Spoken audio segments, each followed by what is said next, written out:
You get a shorter presentation from myself, and then Mr. Robin Marsh will take over from me.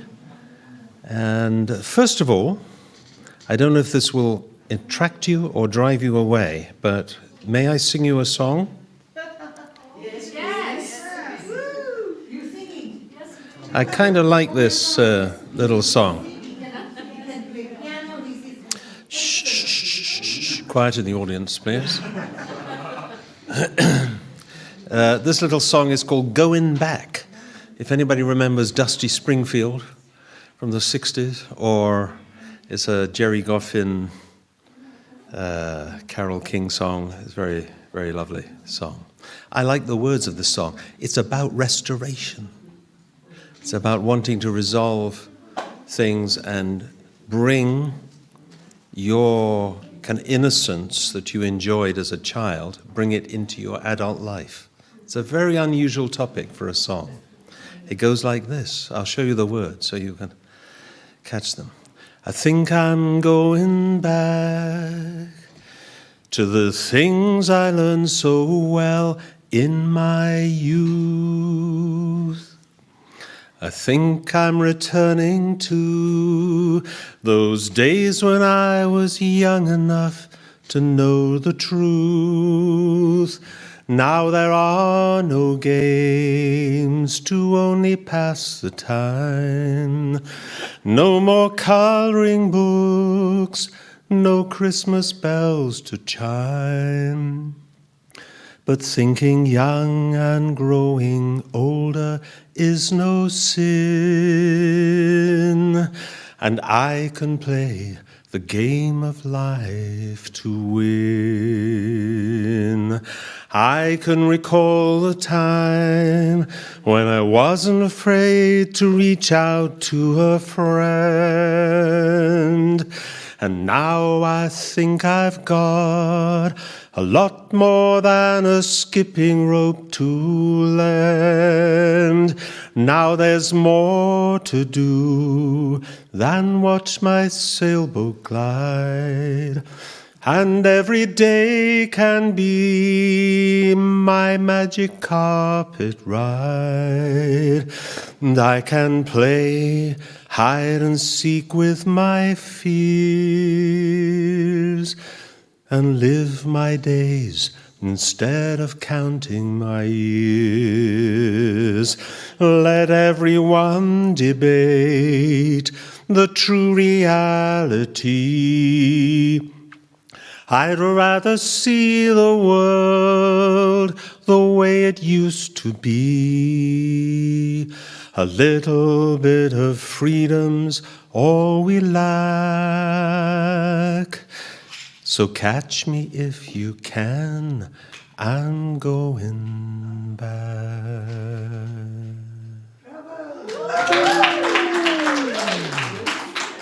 There you go. Okay.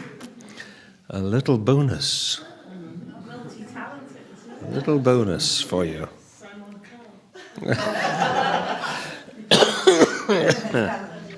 So, this final session entitled The UPF Touch. Just, how do the principles that we've looked at, even though it's just a kind of overview, certain things we've touched on today, how do they get translated or practiced, in UPF circles, and what's the relation, between them and somehow deliberate or just as a consequence of people of such understanding working in this area. So there are certain principles which I think get into practice that we've covered today. One is this idea of give and receive action. It can be applied to dialogue and to partnership. These are two big areas of peacemaking and UPF work.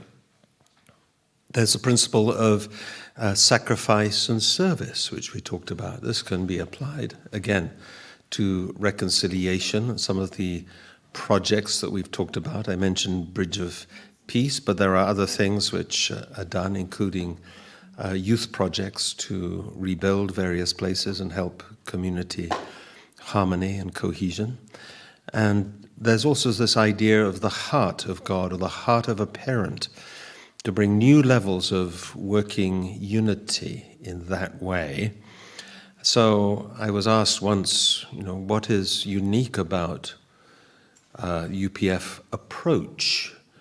I was put on the spot in a way. A visiting professor from Singapore was here with his PhD student, and she was studying UPF.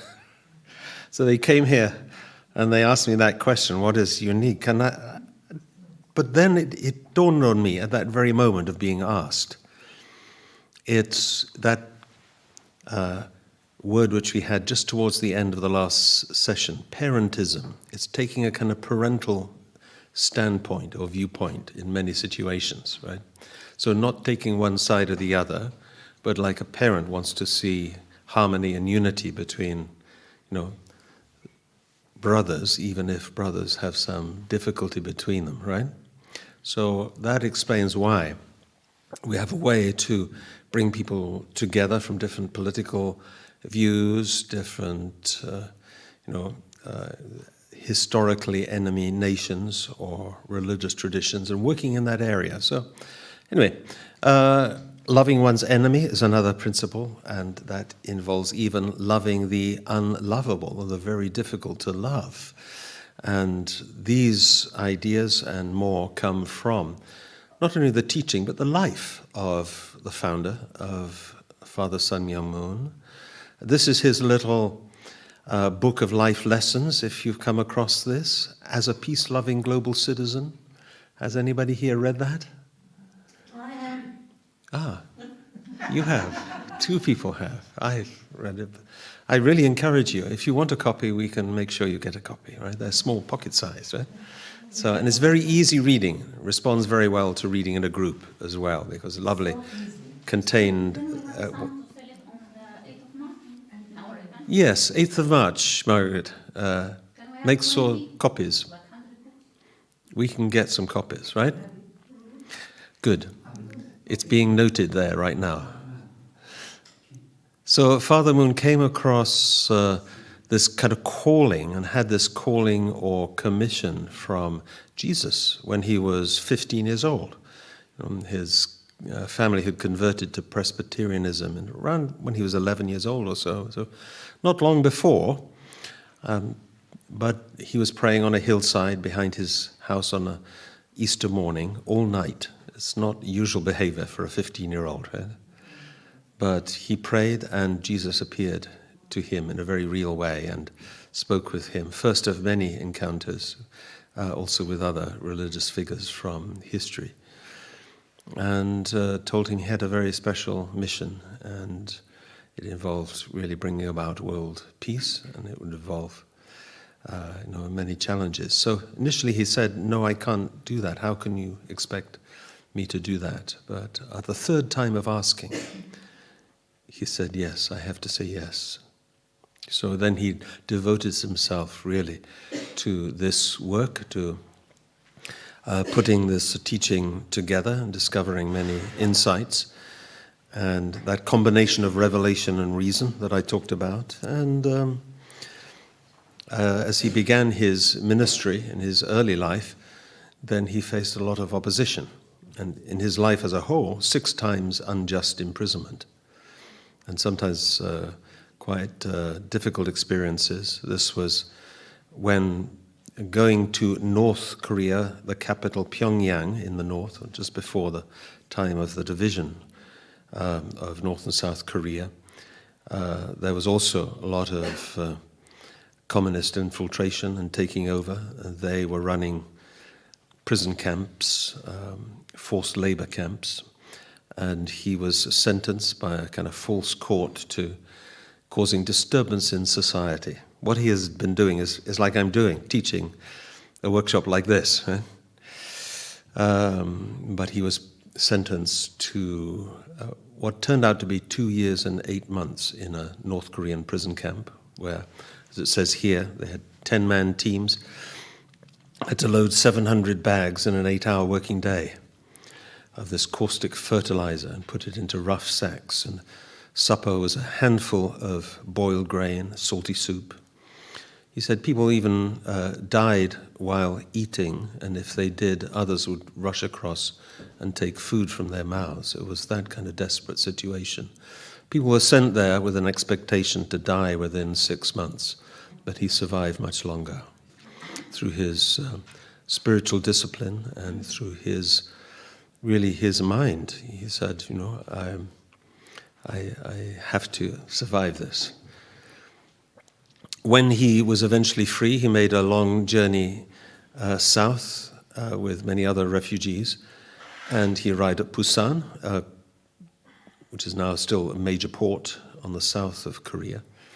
There it was packed with refugees, and he could build a hut to live in on the hillside there. It's a shack, and this is where he started his work again, sharing his message and teaching and gaining some renown as a young teacher and a very energetic preacher.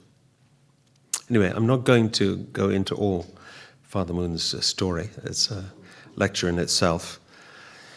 But later in life, he vowed to make strong connection and reconciliation with the person who was ultimately behind those horrendous prison and torture experiences that he went through. This was the first dictator of North Korea, Kim Il-sung.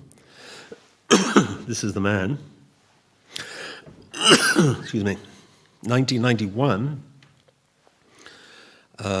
Father Moon went to North Korea with a small entourage, and Mother Moon as well.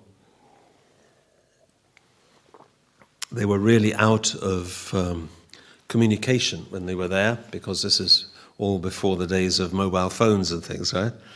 91, and certainly in North Korea. And he was determined. He wanted to meet this man. He prepared for his meeting by going to Hawaii, and in Hawaii he just worked on himself. He said, I have to have no resentment towards this person when I meet him. So he worked on trying to overcome all that feeling inside himself and then embrace him. As like on a world level, Jacob embracing Esau, or, Abel embracing Cain. So he did that. There's an amazing bit of film where eventually they meet after a very testing time of not meeting in North Korea, and Father Moon proclaiming and criticizing the North Korean ideology directly in front of leadership in North Korea, which is something you never do, right? You never do that. But he did it. And that sparked the interest of Kim Il-sung and said, I want to meet this man. So they eventually met as brothers, and they embrace each other. Here they are embracing. And they talked about the stories from their boyhood and this kind of thing. But like Jacob, his strategy was also very wise. He came with plans about how to start an automotive plant, which North Korea didn't have one. A media and cultural center in Pyongyang, in the capital, how to develop, and plans to develop a tourist area, and many offers to North Korea to help them and to normalize relations. Relations, of course, are still very tense and very difficult, but one of the, almost the only open channel of communication is with our representatives and the North Korean hierarchy. So this is Godism and parentism at work, really, a God-centered vision. True peace is achievable only through understanding God's original design for humanity, and certainly we were created to live as one global family, with each person reflecting God's love and God's nature. So the second aspect of this is true love, as we looked at it and described it earlier, and having a parental heart. So this means selfless and sacrificial love for others, where we have to transcend selfishness, which, as we've seen, is at the root of conflict, actually. It's that struggle within the individual. and then work for the unity of all people, a world without barriers of race, nationality, religion, these things which traditionally have divided us. We have to seek reconciliation and unification centered on universal values and shared principles, some of which we looked at earlier, so you can catch the idea of that and the kind of process involved. Also emphasizing that family is to be a foundation for world peace, a fundamental building block of a peaceful world. So we talk about God-centered families that can nurture individuals capable of loving others and contributing to peace in society. And this is something that we have to get back to. So 5 is interfaith dialogue and cooperation. A lot of effort goes into this. Religious unity, as we noticed in our first reading that we had at the start of today, is very essential for world peace. And spiritual leaders play a significant, or should play a significant role in guiding moral and ethical behavior. That's why Father Moon proposed an upper house to the United Nations, to have the world's kind of wise religious leaders, educators, cultural contributors to be part of that upper house and be able to pass on the wisdom of the ages, really, in peacemaking decisions. So, promoting good governance and effective peace institutions. So this is important, and that is also behind the United Nations Reformation Plan, which is still being worked on. And taking personal responsibility for peace. That means cultivating inner peace and moral integrity and the practice of true, genuine love. So that's where individuals really need to overcome any personal struggles to become true peacemakers. We need people of such ability. So, as I said, this is Godism and parentism. All these aspects make up this guiding philosophy. And Universal Peace Federation, if you can think way back to the movie. Who was here for the movie in the beginning? This was explaining the founding, had some film from this ceremony to found Universal Peace Federation back in 2005. Well, it's only 20 years ago. It's not so long, is it, really? Has done an amazing amount when you think about it in that time, and is also teaching certain principles and living by certain principles of interfaith peace building, United Nations and non-governmental organization relations, and seeking to have more cooperation in those areas, strengthening marriage and family, working in peace and security, and service and the culture of peace. And I'll talk about just briefly each of these, give some examples, also including the Peace Road, which was mentioned in the movie.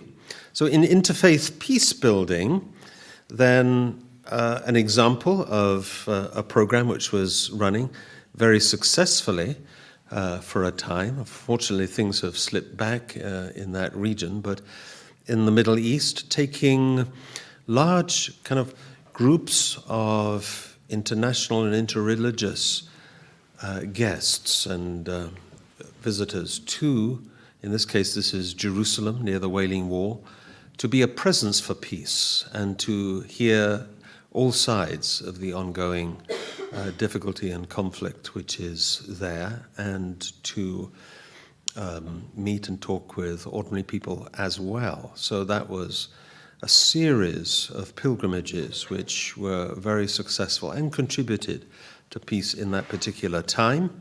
And we are trying to find ways to start up a certain other next phase of positive interaction and intervention. Out of this work came an amazing volume called World Scripture. It's a comparative anthology of sacred texts. So if you wonder where I got some of my interreligious quotations from, this is where I got it from. Right? They have topic by topic quotations from different faiths compiled by a wide army of scholars, really, who from those respective religions, and also put alongside Father Moon's words as well in the second volume. So, and many publications for peace. We do things also locally. This is in Birmingham, where we have a big interfaith ongoing activities through our couple there, David and Patricia Earle, and they work regularly with programs such as this, the Al-Mahdi Institute, which is very open to other faiths as a meeting place for people of different religions in Birmingham. And this also is where our activity to recognize certain individuals who are working in some area and doing something, sometimes quietly, but they're doing something significant for their community and for the nation, what we call ambassadors for peace. I'm sure we have a few here today, right? So, but if you don't have that official title yet, you are already a peacemaker. And you can join the international network of ambassadors for peace. It's a very informal network, but it is good to be in touch that way, and also to it works both ways. It's recognizing your efforts as well, and having you work alongside many others. So, a lot of small projects being worked on and supported through UPF, especially here in the UK. So this is Father Moon really speaking to you, I think, an audience of ambassadors for peace. Humanity is traveling down a dead-end street. The only way to survive is to practice the peace philosophy of true love, true life, and true lineage that I am teaching. Soon the countries and peoples that appear strong and mighty will change course and shift in this direction. Heaven is summoning you to be the wise leaders who will set aright this world of evil and establish a new heaven and a new earth.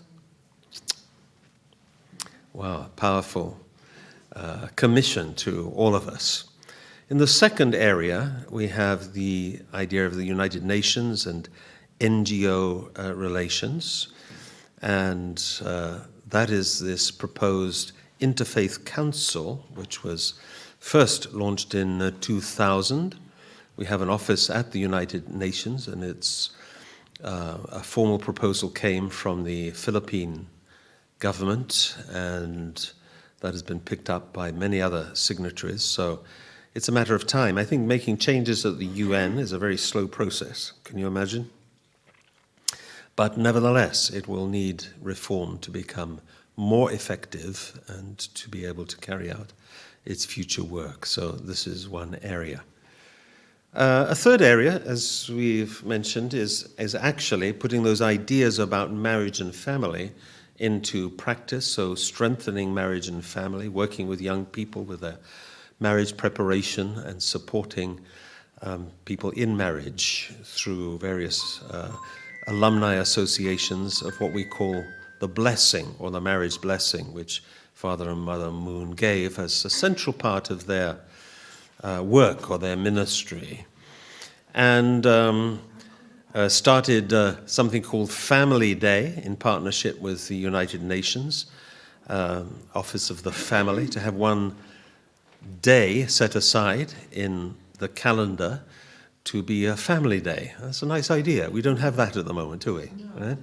So I think it's a good thing to, call for, even locally. You can do it in your local council or something like that. A family day, genuine family day, to give thanks and celebrate families. So also a sister organization to UPF is the Family Federation for World Peace. And this is actually more involved with sharing and promoting Father Moon's religious teaching, as we call it, divine principle or unification principles, and also the marriage blessings, and these things are done under Family Federation rather than Universal Peace Federation. And Mother Moon developed that in the time since Father Moon's passing, which was 2012. And since that time, she has gone around the world and held many marriage blessings. One took place here. It's the largest football stadium in South Africa. Can you imagine? That was in 2019, actually, just before all the COVID stuff broke out. And there's going to be also a major marriage blessing this April in Korea. Many people are preparing for that in what is now a purpose-built stadium there in our kind of holy ground called Cheongpyeong or H.J. Chonwon. And here's Mother Moon inside that stadium reading marriage vows and giving the blessing to all those couples who are lined up. This is a feature. You've come across this, haven't you? Sometimes called mass weddings, or these large weddings together. For many people there, this is their wedding day. Can you imagine? They've prepared for this. And it is their wedding. My wife and I, we were blessed in Madison Square Garden, along with 2,074 other couples. This, I think, even bigger. And for many also, it's having a blessing on their marriage. They're already married as a couple and come to seek this special blessing and renew their marriage vows and rededicate themselves to each other, renew their love for each other. It's very beautiful and very meaningful. Here's an interfaith blessing which took place here in Birmingham at the Arya Samaj, the Hindu place of meeting, and people of all faiths represented there, and another one taking place in a church in Birmingham, but of all faiths. So this is the real work which is going on, right? And you may think quietly, but nevertheless, this kind of builds up over time and involves communities relating to and worshipping and sharing with each other such important things as this. So also, just as you are invited to become ambassadors for peace, you are invited to receive the marriage blessing. There will be opportunities for you, especially, of course, talking to couples or people who would like to get married this way. That's also a possibility. And, also if you are connected to a faith community and would like to suggest that to them, that's very possible. We have many churches who've had ceremonies to do just this kind of marriage renewal. And that's been very beautiful to participate in those, right? So this is something that goes way beyond any denomination or any even particular faith, right? Because it's so important. A fourth area is peace and security. There's things going on all the time, but just to single out one event, this was in 2020, a very major summit. We couldn't have such a big gathering since, largely because of this pandemic, but this was just when it was starting to break out in Korea, and I was very surprised because we just landed in Seoul, Korea airport, and everybody was wearing masks, and they had these kind of electronic thermometers aimed at you as you came through the barriers and taking your temperature, and actually for every session at this conference, which was huge, 5,000 or 6,000 people, everybody coming in had to have their temperature checked, right? And make sure you were feeling okay. If one person had been found to have the dreaded virus, then we'd had to shut down everything. Can you imagine? And this was the main hall. You can see, I like, particularly there's a nice young lady in a pink jacket over there who happens to be sitting in the back there. So it's concentrating very much there. So this was the main meeting for plenary sessions and a huge distinguished head table, as it were, there. This was a room set aside. There were 5 other rooms like this kind of size, which had separate meetings. This was for former and current heads of state and other dignitaries around, not quite a round table, but the idea was to, not put anybody at the head. So it was a square table.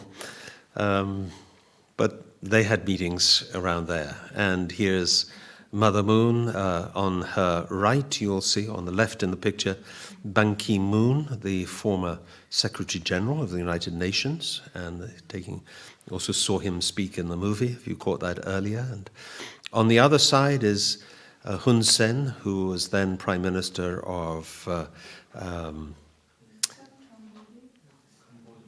Cambodia.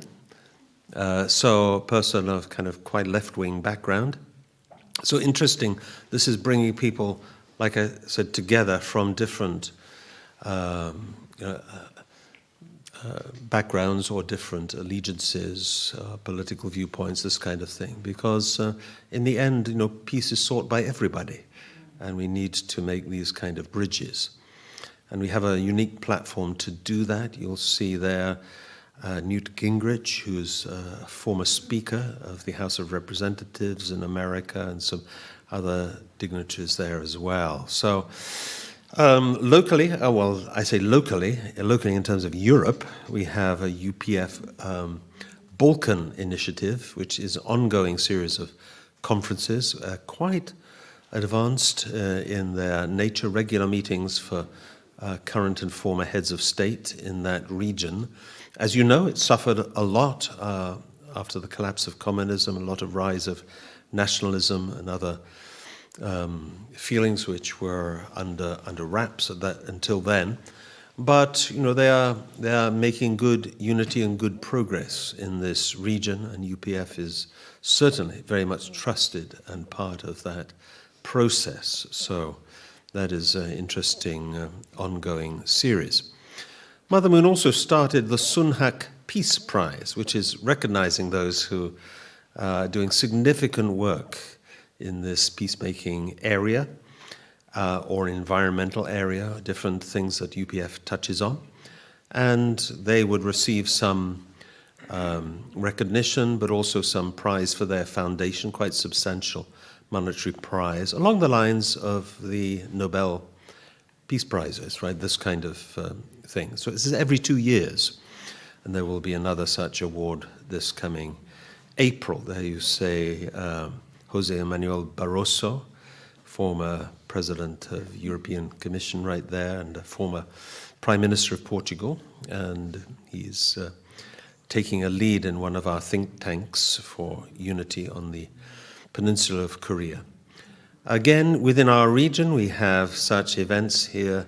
I like this picture, actually. It's a kind of water of peace ceremony where religious leaders of different faiths are pouring water that they've brought into a common glass container to signify the unity of their traditions and the desire to work together. And this is in Denmark, in the Danish Parliament building, where we have a meeting regularly. Once a year, we have a major UPF meeting in line with a United Nations Day. United Nations has many days, day of such and such, day of peace, day of interfaith harmony, International Day of X, Y, or Z. So there's always an excuse to do that. And because of the support that UPF gives to and wants to show to United Nations, we support these in countries, these UN days, and then we send a report always, right, to the United Nations. And they really appreciate the fact that we're very active worldwide in supporting their goals, and the sustainable millennial goals, as they're called, and working for that same purpose. Right? So we need to show that kind of unity. Fifth area, which I can draw attention to, is that of youth, young people's activities, service, and education. Here is something going on, a very interesting project serving Ukrainian refugees at our Moldova headquarters, or we call peace embassies, these headquarters. It's a nice name, isn't it? Peace Embassy. So this is a peace embassy for this purpose, right? Our London Peace Embassy. And that has gained a lot of recognition now from President of the country, and also getting financial support from the Catholic Church and from European Union even. So, this is the kind of cooperation which we want to do more and more. as an NGO ourselves. We don't have direct government backing by definition, but we can gain this kind of support, and it's very helpful.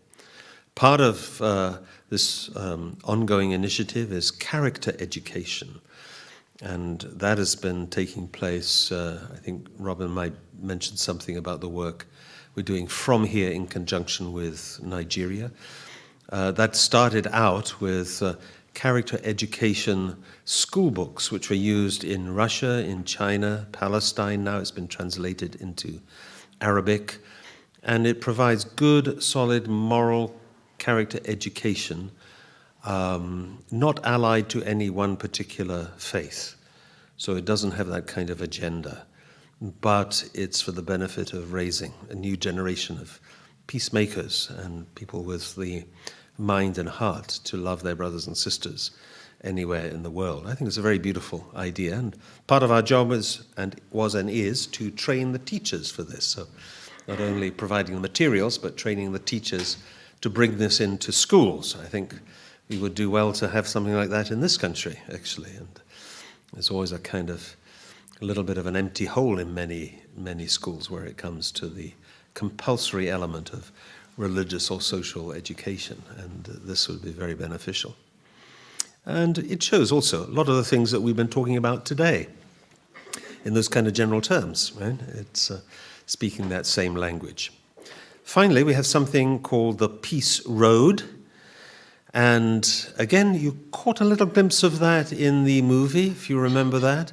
It's a proposal made back, I think it was 1988, was it the original proposal? I might be wrong with that, sorry if I am, but Father Moon recommended and suggested and put forward these proposals to make a large network of highways around the world to have a direct impact on sustainable peace. Because when there's more interaction and travel and interchange between nations and cultures, the result is very often peaceful, right? Because if you're starting to trade with your neighbors, you don't want to then become an enemy to your neighbor. It doesn't make sense, right? So trade, travel, intercultural exchange, all these things are very beneficial, very practical ways of tying the world together.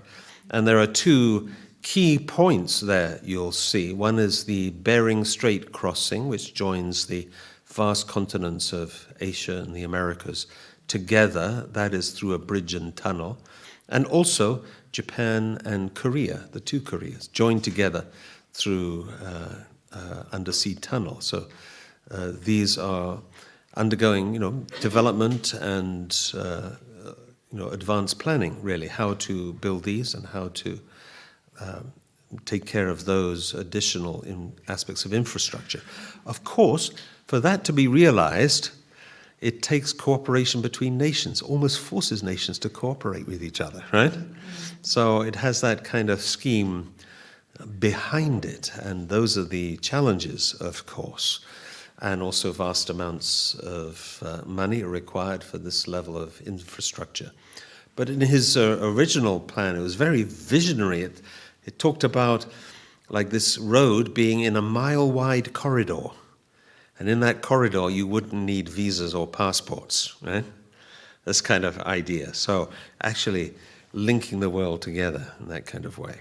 Well, Peace Road came to have a name kind of synonymous with this international highway, but also Peace Road until that highway is really in the process of being built substantially, then it's keeping this alive in people's consciousness through especially having events. There might be a bicycle ride, or it might be a sponsored walk or something connecting former enemy countries or places where there was division, and having people come together and be able to enjoy something of a peaceful nature. We did something, this was back in 2021, in the UK, was to walk Hadrian's Wall. You know, Hadrian's Wall that kept the Scots out of the Roman-occupied Britain. So, well, it's a ruin now, but in a way this was saying we walk this wall to make sure that there are no more walls in Europe. We don't need any more walls. So it started off, we could have inspirational talk from the mayor, the lady mayor of not Carlisle, right? Carlisle on the West Coast, and here in Newcastle from the mayor. Who is there? He's a very unassuming person, dressed like us. In the front there, the mayor of Newcastle. He joined in the last leg of the walk down to the river here. So, yes, making a public presence, making some good publicity, having some fun in the meantime. In Russia, they do marathons even, and extraordinary feats, and elsewhere around the world, things going on under the name of Peace Road. So if you have a inspiration, you can do that, right? You can bring it to our staff here, and they will gladly do that. Robin mentioned something about the one recognizing 30 years of the Channel Tunnel, right? Yes. Anything like this, keep this in people's consciousness. So really, this is work of UPF. Also, through a system of publications, we keep in touch with each other and informing the world and opinion makers. We have a new magazine from last year called Connections, and it's available. Occasionally you'll find it in a substantial printed form, but it's also as an e-book. You can see it, some magazine online. And if you're in touch with our regular news, you will be able to join with that, right? So you'll be able to receive that. Some very good articles there in Connections. So finally, that's for me to say thank you very much for listening today. That gives you a little overview of how some of the ideas and principles we talked about in the first two sessions then get translated into actual activities. We can see maybe how it's underpinning those. There's some understanding and some thought which is promoting the activities and enabling the activities that we do. So with that, I want to say thank you very much for being an amazing audience today. God bless you. Thank you so much. I hand you back to...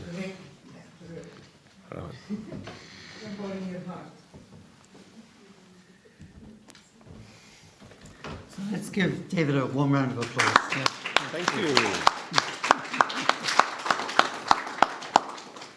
Each time you come, you see his lectures have changed a little bit. He's been reflecting on them, adding to them, That's nice. keeping them up to date and current.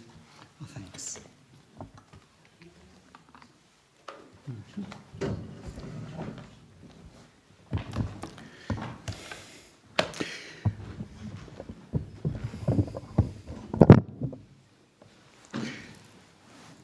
So, since you've heard all these lectures today, and there's a lot of inspiring material there, and you've seen a lot of the international and some of the UK activities. Next question is, if it will come up. Yep. It didn't. Go ahead. Go back in. Oh, yeah. It doesn't like to be plugged in, I think, while you're presenting. Oops. That one? Yeah. See. That's it? Oh, great. Next. So the question is, how can you get involved? You've heard all this inspiration. Inspiration needs to be worked on, to be maintained. There needs to be some action. Thought without words. It's inspiration that can fritter away when the bills start pouring in the front door, or you have an annoying conversation with someone, and suddenly the inspiration seems a bit more distant. So how can you get involved? So on our website, we have a particular page, and it shows some pictures of how you can get involved. Approximately, we have an event a week or a meeting a week here in Lancaster Gate. So we're always open for people to helping with these events, either to invite or to staff or to work with us. You see, Margaret and Joyce are staff. We've been working together for a long time. So the secretary, we always need help with many different things. But you could be, if you have some passionate idea you want to promote, then come and talk to us, and we can work together. David was talking about the Nigeria Character Education Program. UPF in Nigeria has a 2-year partnership with the Ministry of Education, the Federal Ministry of Education. So they've promoted a character education curricula, which is being contextualized for Nigeria, and it involves stakeholders from many different sections of the Nigerian state or Nigerian community. So it's acceptable for many different religious backgrounds, and many are working together. So there was a pilot program in 20 schools in the FCT, the Federal Capital Territory. So it's going out now to Imo State because the governor really likes it. And he's a friend of UPF. So then it's going to go out to Imo State. And George Ogurie, who's heading it up, he's the president of UPF for West Africa.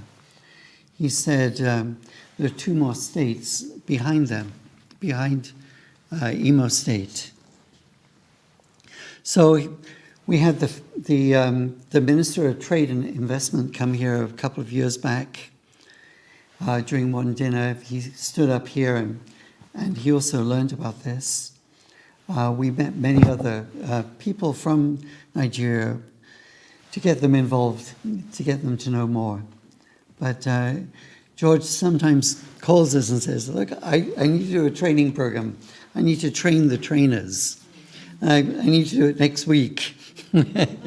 Normally we don't have much time, but always he needs some funds to help, particularly to set things up and to get the trainers busy and involved.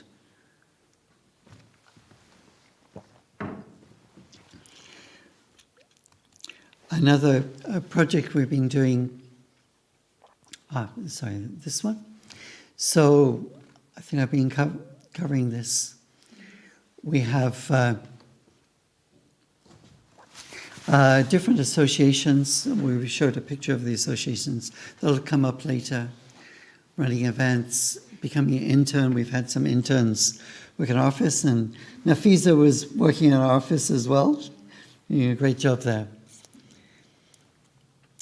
So this is the Nigeria Character Education project, and this is some of the meetings involved. We also helped this Kiev orphanage. So this is partly an orphanage, partly we would call them seen children, or children of special education needs. So UPF in Ukraine works a lot with this orphanage, helping them in different ways. And we've been helping them, yes. This is, Margaret's passion is, for many years, organizing. But, these are many times young people who have done quite amazing things. So each time we've been, is it 12 years, Margaret? More. Since about 2010, 2011, 2009. Every year in July, we've been holding this event. And we organised an event for July, was it July 3rd? Yeah. And then someone called an election on July 2nd or July 4th. I've forgotten which date it was. So we had to cancel last year. We're going this year. We're going to do it this year. These things happen. Another, I love this picture. yes. So another thing that Margaret and the Duchess and many others are very passionate about is particularly elimination of violence against women. And you've been running this Women Supporting Women, but also events in Parliament with Baroness Verma and the elimination of violence against women in every November, and International Women's Day. We'll be holding 2 this year, and one will be on March 8th, and one will be on March 25th.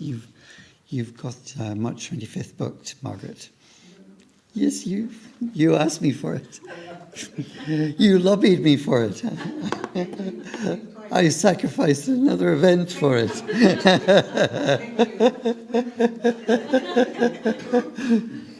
There we go. Just a reminder. So this is the one in Parliament. Actually, UPF has held, I don't know, somewhere between 140 and 200 events. 300. Okay. Last time. But we've had a lot of events in Parliament over the last 20 odd years. These are the associations. We see this multi-sectoral approach, as Ban Ki-moon said in that original video in the morning.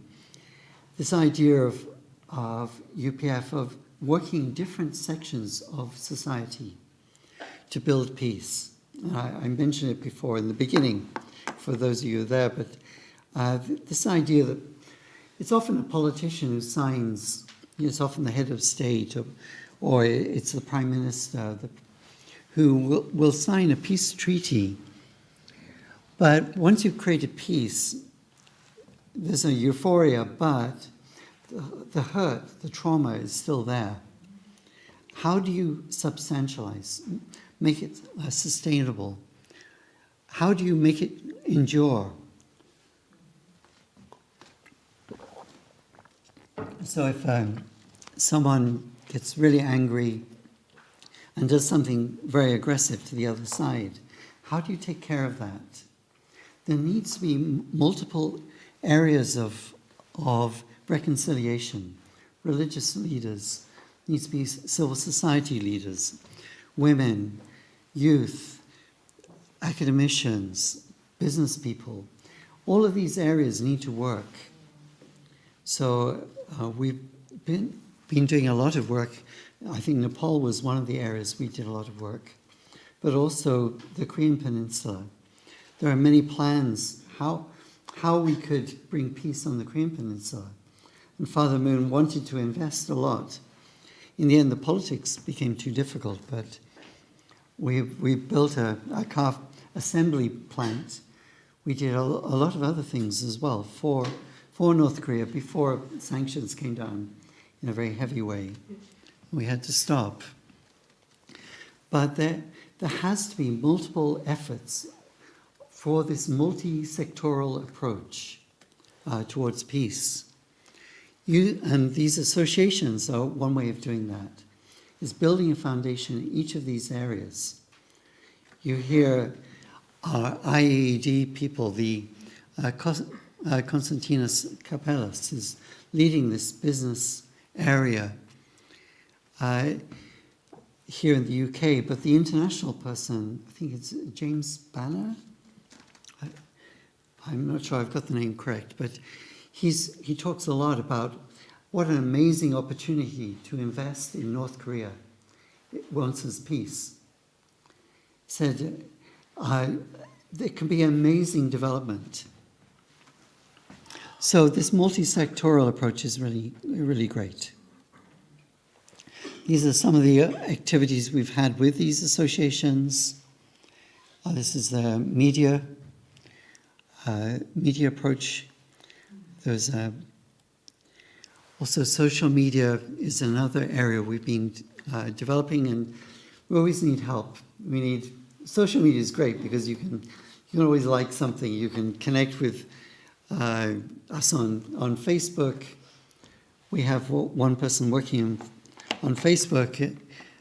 Used to be in the UK, now he's in Congo. But he's still continuing, and year by year our Facebook followers are increasing. And I think we got to 8 million post reach in a year, which doubled the previous year, and we want to keep on trying to double it to make that a very powerful outreach form. But we always need people to help link with us in the different ways, because social media is so huge. There's so many different platforms. You can't cover it.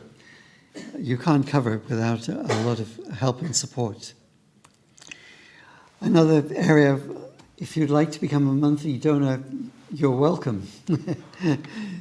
We need all the support we can get. Because the more funds we have, the more we can do. And things like social media, you always need some kind of financial help to take things further to the next step, to the next level. So if you want to become a monthly donor, just scan the QR code and so on. It'll be there. And last, and it connects to the next part of our program, you can look on our website and you can find out how to become an ambassador for peace. On our website, we have one section which talks about the principles you should agree with to be an ambassador for peace. And David's been talking about these principles today. But also, we want a relationship with our ambassadors for peace. We want to know them. We want to collaborate with them. We want to engage with them in their good work as well. So we like to get to know them over a period of time. And I think Ambassadors for Peace is kind of our strength as an international movement, because we have this global network of peacemakers, of many tens and maybe hundreds of thousands of ambassadors for peace across the world. So if you want to become an ambassador for peace, look on our website and let us know. There's a place where you can apply. So with that, and on this topic, I'd like to invite up Margaret and Duchess and maybe David. You'd like to come? Just need to maybe... Oh, you brought them. Oh, great. Thank you. Would you like to come up and introduce Margaret? Hello. I'm going to leave that there. Who can raise his hand and say, I can do this? No. What can you do for UPF? What can you do for UPF? What will you do, darling? Yeah, she'll give advice. What shall we do with this? No, leave it there. It looks very good. Because... I'm going to. I'm going to read. Okay. There we go. All right. Talking of Ambassadors for Peace, we have 3 nice and exceptional people that will receive Ambassador for Peace. I will like to start with number 1. I mean, they have so much written that they're very rich, in example. But I'm gonna. You also have to give the Ambassador for Peace, please. Yes. Okay. And oh my God, no, it's not that one. I lost it.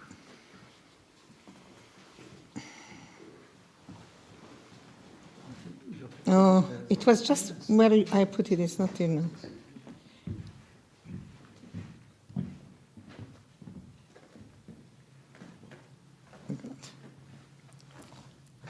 Okay, what do you think of Ambassadors for Peace? When Ambassadors for Peace are appointed, anointed, or whatever, they cannot just go and not come back. That's what is very unhelpful, if I may say so. That we, when we receive Ambassador for Peace, we almost eventually, not immediately, have a duty to do, something to be with us, to help us, to talk to us, to ask our opinion, whatever way we should be connected. That's always my desire. Okay, this is Miss Dr. Are you Doctor, darling? Dr. Fungi Sama Sho. Oh my God. Samushochonga. It's a bit difficult. Okay, I'm starting, but I don't know how much I can read. Fungi is a very dynamic and instrumental in championing equality, social enterprise, and inspiring endless possibilities. Fungi has set up Women's Refuge Center to support vulnerable women and women going to abuse or changes in their life. She's currently supporting a project to build a mining school in Zimbabwe with at least 30% female students per intake to empower women into the sector. Fungi has been instrumental in female and BAME advocacy, from community to enterprise coaching and mentoring startups and SMEs to scale up. Through her foundation, she continues to champion social enterprise, building schools, hospitals, and wells for clean water in Africa. Okay. Okay. Okay, who's the picture taker? Thank you. Congratulations. Okay.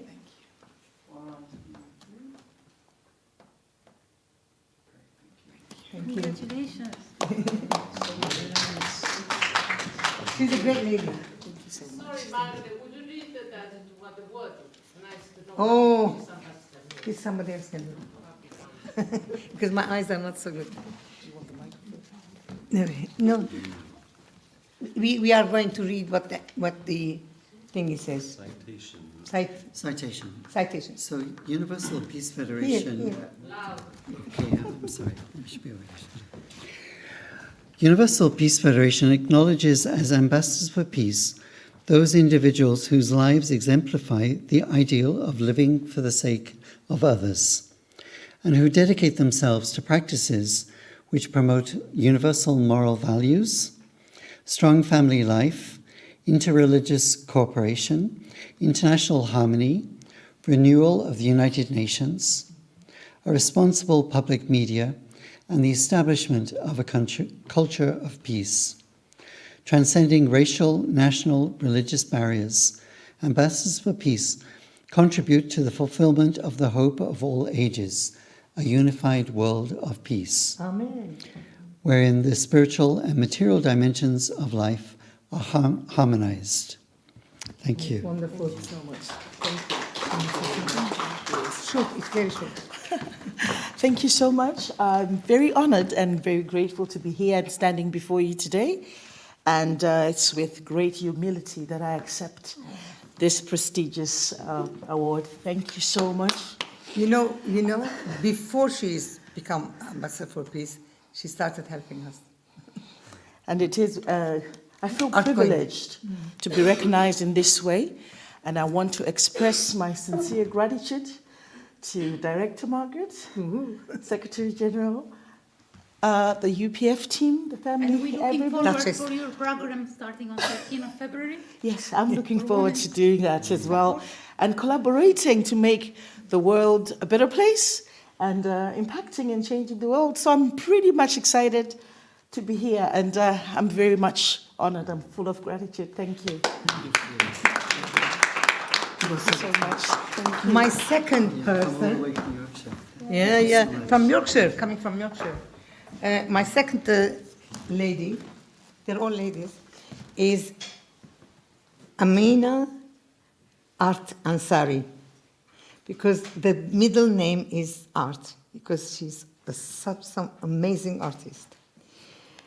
Amina Art Ansari is creative and visual artist and a TED speaker born in London. He can boast of academic journey, a rich academic journey. Notably, she has, this is my handwriting, I can't read it. She has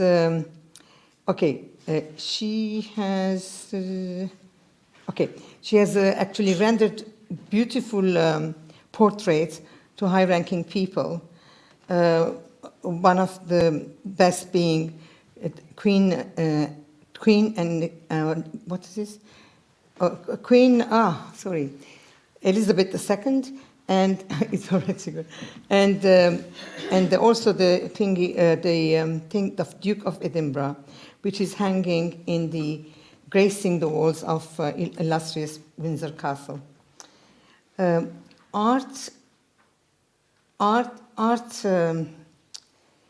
She's all for art and conducts a personal input into her work, and she's an exemplary person. She's somebody to give a role model to other people, because if I tell you about her life, it will be long, but she can tell you how she didn't have any noise in his ear. In her ears. In her ears. She didn't have. And she only has just recently this, and then started talking and started doing such great work. Thank you so much. A great development.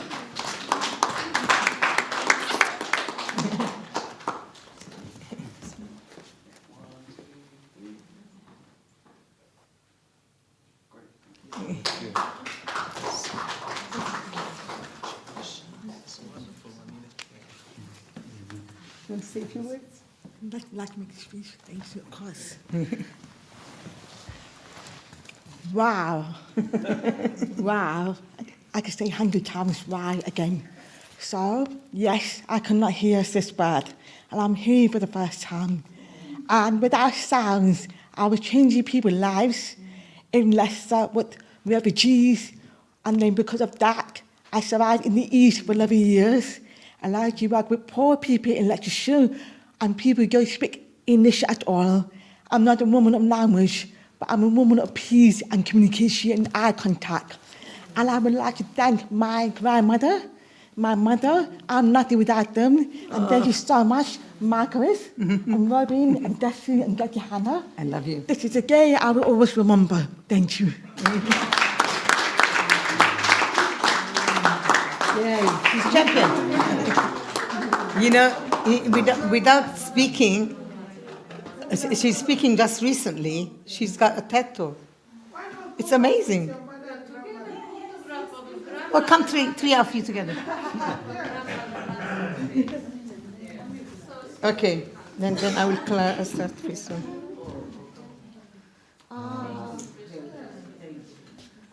This is a true family.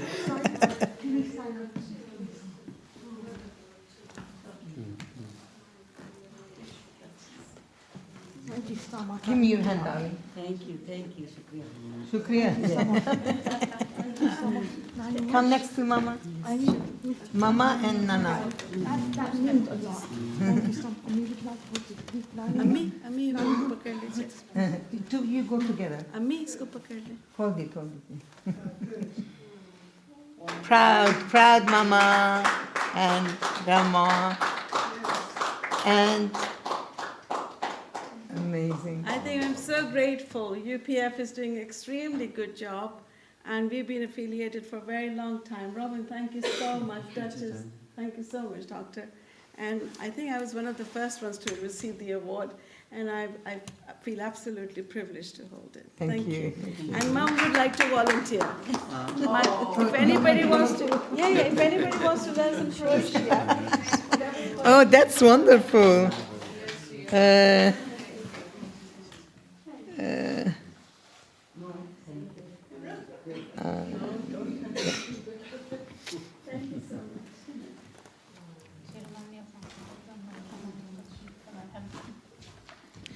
Okay, maybe it's too long.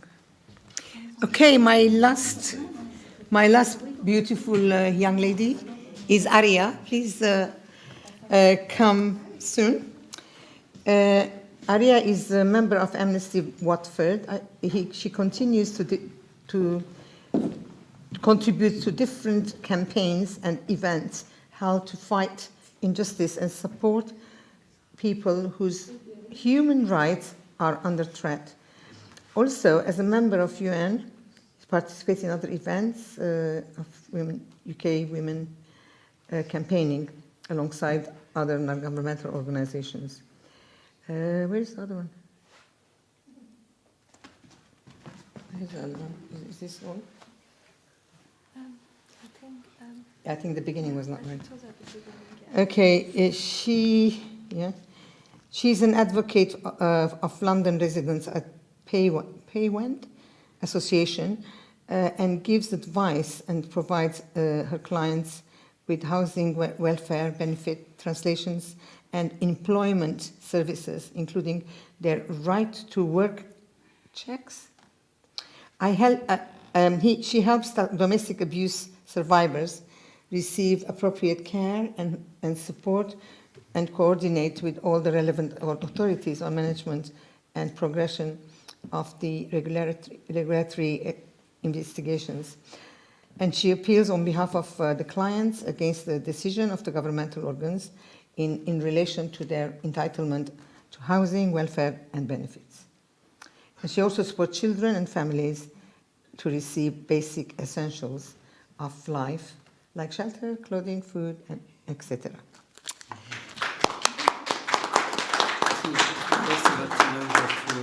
Your advocacy for Afghan women. Oh, yeah. Yeah, that's right. She can see it herself. 1, 2, 3. Great. Well done. Thank you. Thank you so much. You can hold their hands also. Congratulations. Please, can you say something? Yeah, I'll just have a few words to say.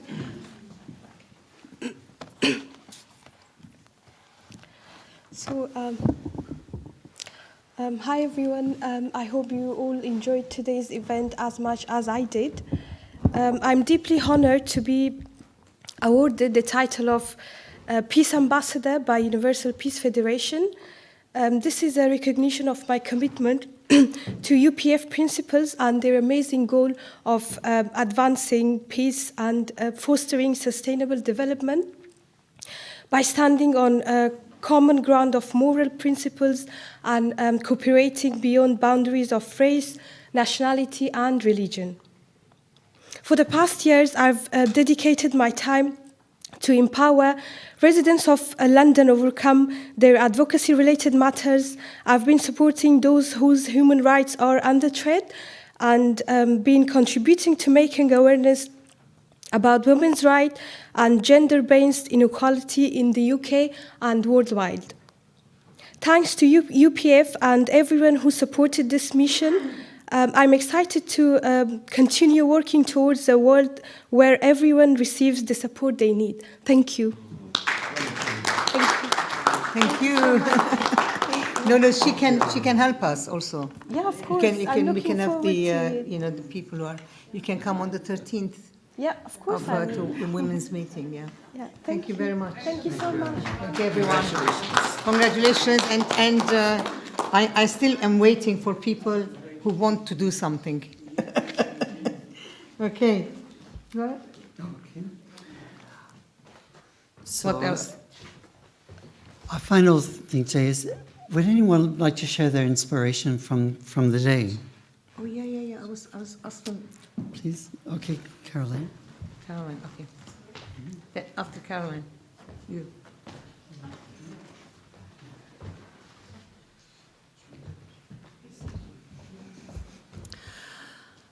I just have a couple of words, and that is wow, wow, wow. I feel I'm home. And I've moved out of London. I'm now living in Doncaster, so I now live in South Yorkshire. I started out very early this morning, and it was so, so worth it. I don't feel it's about a lecture. I never have done. And David has been mentoring me when I first joined, along with Robin. And I felt that I had an extraordinary experience with the divine principles of peace. If you're here for the first time and you've experienced this and you think it's just this, it's not. It's so much more. It's so much more. And it's changed my life. You know, I just feel so at home with being here amongst the energy and the influence of UPF. And I just want you to grab it and nurture it and do something with it, because it really has been such an emotional time for me in terms of finding my true family and finding people that I really resonate with. Every time, and I've known this material a lot, I've heard it a lot, and I always feel I go into a very transcendental state of relaxation. I just go into a different place, and I really honour what's going on here. And it's more than the PowerPoint presentation, believe me. I know I'm going to sleep really well, and I'm going to float home, and I know that my life is going to change. And it was so worth the journey. Thank you so much. I just called her because I like her, and I've not been able to hear from her. And then I did mention this, and says, "Oh no, because I can't." Because I said, "Look, when you come here, you'll be home, and you'll feel God's love." And then here she is. I booked my train tickets. I put the phone tickets. down. He said, I've gotten the tickets. I thought she wasn't coming. So well done. Thank you. I love you. And I want to finish with just one word. Namaste. Namaste. Bless Thank you you, all. God. Thank you. Yeah, yeah. We have also another person I would like to invite, Mr. Joe Niva. Yes? He doesn't know us at all, but just through my friend, he has come today. And I want to see how she took it, how he understood. Yeah, thanks everyone, and thanks to Maria who invited me here. Yeah. It's my first time. And really it's been eye-opening. It's just been extending what I am up to, deepening and extending what I'm up to. So I'm retired working for the United Nations in computers, and then I've been thinking, what can I contribute to the world? The world has given me something so incredibly powerful. So I've been looking at politics and looking at world leaders, and they are not listening to each other. And so I thought to create a project which is going to happen at the first stage. Is going to take place in May, like getting kids between the ages of 12 to 18 to sing songs of love, peace, and harmony at the United Nations, at G7, at BRICS, at Britain has Got Talent, and America's Got Talent. That's great. So, That's good. and really, I mean, if you have got any contribution, we can be together in this journey, and it's going to happen. It's completely unstoppable. Mm-hmm. Bravo.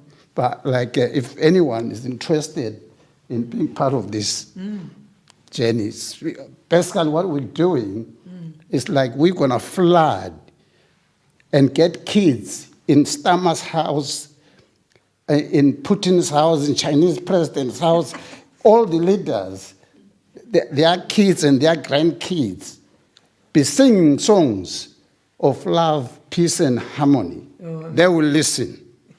They will stop threatening us of World War III. It's wonderful. That's the journey we're taking on in 2025, and it's going to happen.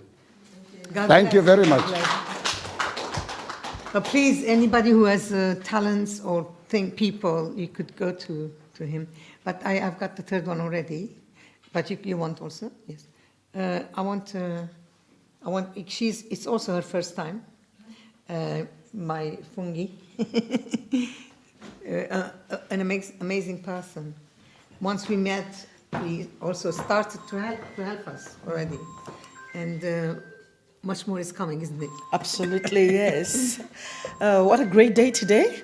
Very informative, very inspiring, very thought-provoking, and very educative. So thank you so much, Dr. Han, for such wealth of information and broken down, so profound and so simple to understand.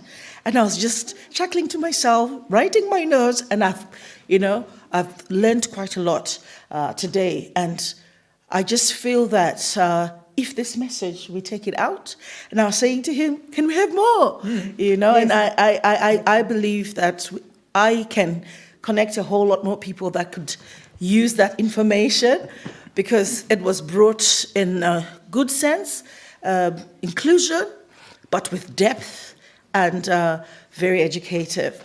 And as an ambassador for peace, you're going to get other people on 31st of May. Yeah. And so it's been a great day, and it's been amazing. And I know that Margaret has a very good heart. And I know when we met at the House of Lords, isn't it? Yeah. And we just got together. I really felt, I said to my mom, I've met another mother. Because I could feel the love, I could feel the welcome. And so I know that UPF, this year, I think we're going to do amazing stuff together. So, yay! Yeah. Thank you. So thank you so much. You. Thank you. Okay. You have your hand. You want to speak? Please, if you want to. I mean, how you felt, or.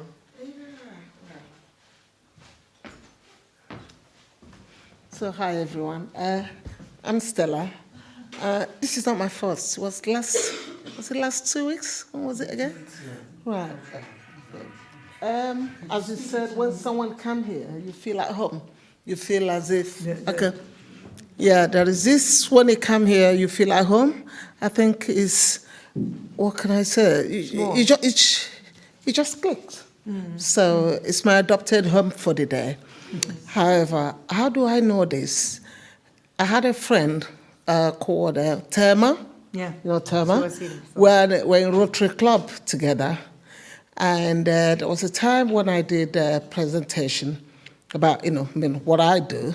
As I said again, I have an organization called African Family Sport Foundation, which was sport when I was working for the council for over 20 years, housing, and I was made redundant, and then my husband died. All of a sudden, I had this spiritual thing. God said to me, go and help your fellow widows. I said, how am I going to help them when I got no job? And then it flashed my redundancy money. I said, oh, is that what you want me to do?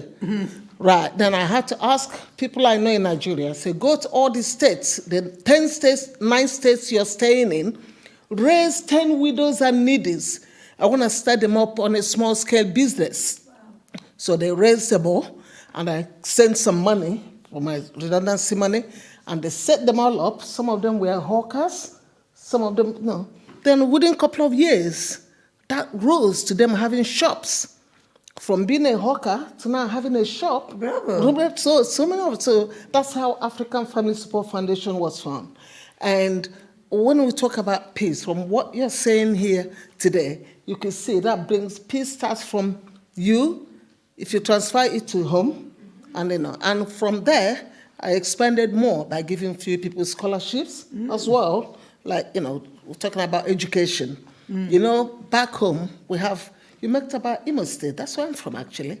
So when you talk about education, we have free education, but there's what we call the GCSE, which you have to pay for it, even if they give you free education. That's right. But for you to pay for that exam. So part of the things I do, I paid for several people's children. I paid for their GCSE so that they'll be able to.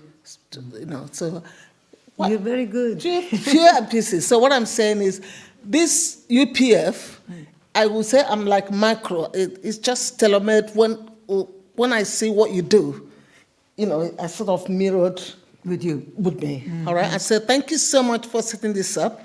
Part of it. Also, I and would like keep on to. being- Yeah, I would like I can you be- to actually help the very big project of character education for peace as well.